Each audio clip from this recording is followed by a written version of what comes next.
સુરતમાં પ્રતિબંધિત હોવા છતાં જુગાર રમનારાઓ સામે પોલીસે લાલા કરી છે, ત્યારે ગોળાદરા પોલીસે લાખોના જુગાર સાથે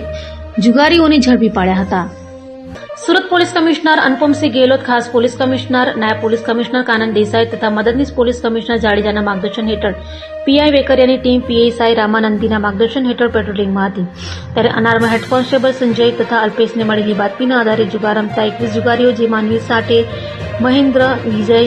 ઈશ્વર, નીતિન, હીરાલાલ, અનિલ, મનોજ, જીવન, પ્રવીણ, અઝરુદ્દીન, હિતેશ, રવાઉદ્દીન, બાબુલાલ, હેમંત, સર્વેશ, કંગરુ, જયવંત, મોહસિન, રફીક અને વિશાલને ઝડપી પાડી પોલીસે આરોપીઓ પાસેથી દાવ પરના તથા અંગ ઝડતીના રોકડા રૂપિયા